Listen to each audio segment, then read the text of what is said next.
Music plays. A curb cut superimposed with the title, The Electronic Curb Cut.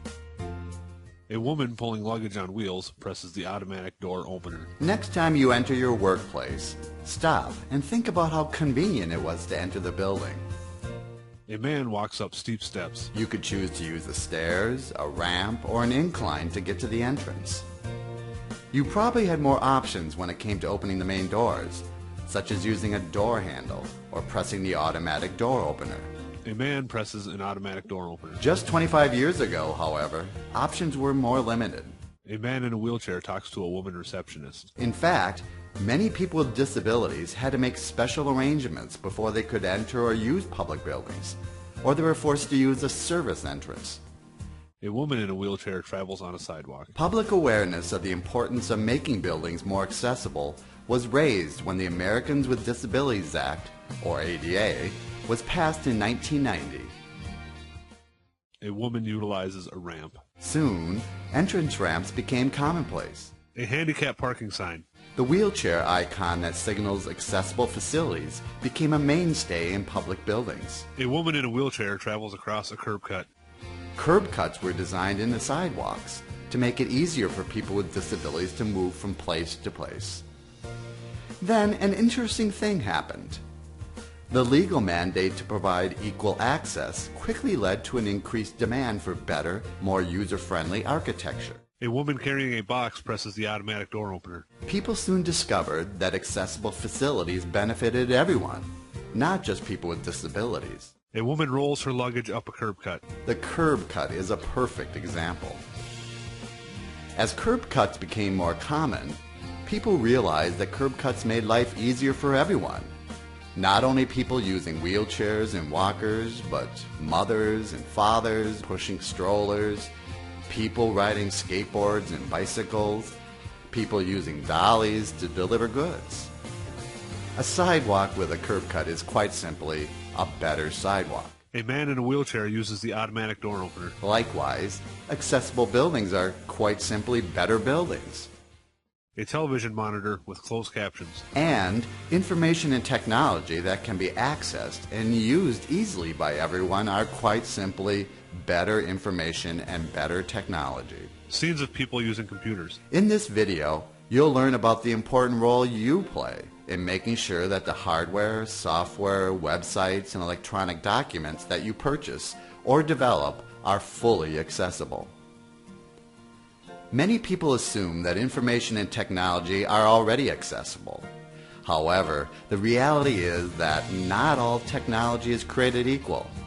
It's also true that not all information is formatted in ways that make it easy for everyone to use. You play an important part in ensuring equal access. Different types of technologies.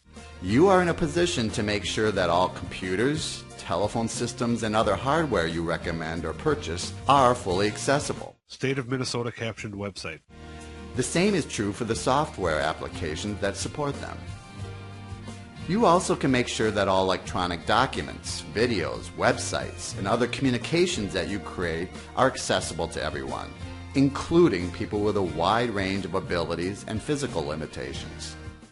A person uses a large text feature on a computer monitor. You'll learn more about accessibility standards and your role in a few minutes. But first, it's important to understand the difference between accessible technology, assistive technology, and accommodations. An accommodation is a physical solution put in place to help an individual communicate better, learn or work more effectively, live independently, or participate more fully in community activities. Assistive technology, like screen reading technology called a screen reader, is a special kind of accommodation. A man uses a braille display. Assistive technology is exactly what the name implies: a piece of equipment or technology that helps a person with a disability perform a task. Some examples of accommodations and assistive technology include a braille display, a desk that is higher or lower so that it functions better for a person who uses a wheelchair, or a video phone. A personal care assistant helps a man. An accommodation can even be another person, who provides a specific kind of support to a person with a disability. People meeting with an ASL interpreter. For example, an ASL interpreter would facilitate communication for a deaf participant during a meeting. A job coach could support a person with an intellectual disability as he or she learns to do a job. Or a paraprofessional might be assigned to assist a child with disabilities in a classroom. A form on a website. Accessibility, on the other hand, is designed directly into the piece of equipment, software, website, or electronic document from the very beginning to make it easier for everyone to use. A lift. Accessibility applies to places like elevators, curb cuts, and office spaces. Various kitchen tools. It can apply to things like ergonomically designed kitchen tools that are more comfortable for everyone to use, not just people with arthritis or limited dexterity. Website demonstrates voter registration. Or access can apply to information technology, like hardware, software applications, and websites. It also applies to the way information is formatted for electronic use. Think of accessible technology and information as an electronic curb cut. A bolt of lightning strikes a curb cut on a sidewalk.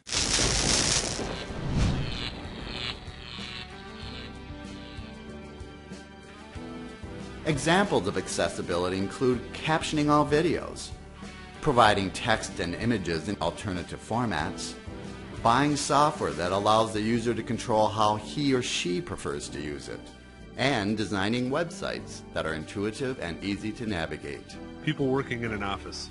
So, who benefits when information and technology are accessible?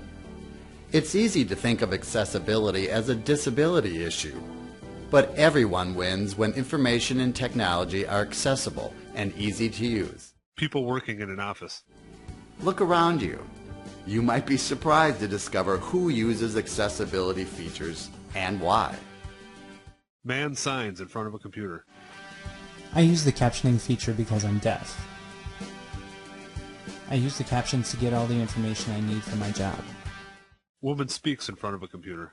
I can hear, but I use the caption feature on this training video so I don't disturb my coworkers. Woman speaks in front of a computer. I can use my hands, but I prefer not to use a mouse. I would rather use the keyboard. Woman speaks in front of a computer. I use the audio whenever I can because I have dyslexia and it takes me longer to read information. I understand information better when it's read to me. Man speaks in front of a computer. I have arthritis. Sometimes it's difficult for me to use my mouse. I like having the option to choose a keypad or a mouse to navigate my screen. Man speaks in front of a braille display. I work with data all the time on my computer and I'm blind. So it's important that charts and graphs and other information be formatted in a way that makes sense to my screen reader software. Man speaks in front of a computer. I'm not colorblind, but I work with data all the time. When I print out documents that include charts and graphs, I like to use black and white. I don't depend on the use of color. That way I can use a black and white printer, and it's cheaper. Man in a wheelchair speaks in front of his office computer. I don't have these as my hands, but if the hardware and software is accessible, I can use the computer without any assistance. Examples of people with disabilities using computers. Each of these people use the same technology in different ways. They may not realize it, but they're taking advantage of an electronic curb cut. They're all benefiting from built-in accessibility features that allow them to customize how they use a piece of hardware, software, a website, or electronic document. Each example illustrates how decisions made by the person who purchased or created the equipment or information made it easier for everyone to use it. These users have discovered that accessible information and technology is, quite simply, better information and better technology for everyone, not only people with disabilities. Equal access to information and technology is obviously crucial for people with disabilities who may require alternative ways to use hardware, software, websites, and electronic information efficiently. As of 2005, over 54 million people in the United States had a disability that limited some aspect of their lives. Examples of people with disabilities using computers. Did you know that 1 out of every 4 computer users has some form of visual impairment? That 1 out of every 4 computer users has a dexterity challenge? Or that 1 out of 5 computer users is deaf or has a hearing loss? The people represented by these statistics are your coworkers, customers, and end users. There are important economic benefits associated with accessible technology. Study after study shows that it's cheaper and more efficient to deliver government services online. But we can't reap the benefits if our citizens can't access or use information or services because they're not accessible. We will need to continue providing access through expensive brick and mortar facilities. Accessible technology offers economic benefits as well, by opening new employment opportunities for people with disabilities. Nearly 20% of the population has some type of disability in the United States. Yet fewer than 22% of adults with a disability have jobs, compared with 70% of adults who do not have a disability. Older woman in a wheelchair uses a lift. It's also important to recognize that the number of people with disabilities in the United States is increasing. The population is aging. It should come as no surprise that the number of people with disabilities increases with age. More than half of U.S. citizens over 65 report having a disability that limits some aspect of their life. By 2020, the senior population in the U.S. will near 115 million. Man receiving physical therapy. Another contributing factor is the unprecedented number of veterans returning from combat with permanent disabilities. In 2010, nearly 25% of veterans of the wars in Iraq and Afghanistan returned with permanent disabilities, particularly traumatic brain injuries, hearing and/or vision loss, and amputated limbs. Accessible technology will be critical to their ability to return to full employment. These are some of the people who will use the information you gather, the websites you build, the documents you create, and the technology you purchase. It's your job to provide technology and information that are accessible to everyone. Keep in mind that if information is available through the state of Minnesota, it must be accessible to everyone.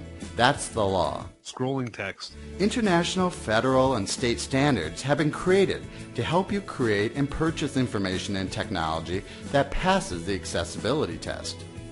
On the federal level, Section 508 is shaping the way technology is designed, purchased, and used. All over the world, web developers apply WCAG 2.0 standards to improve the accessibility of information delivered via the web.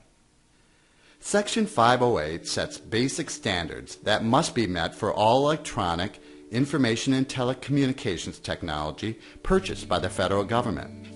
Here are a few examples of the types of products and technologies covered by Section 508. Telephones, cell phones, and other telecommunication products, computer hardware, computer software, websites, media players, electronic documents, and PDAs.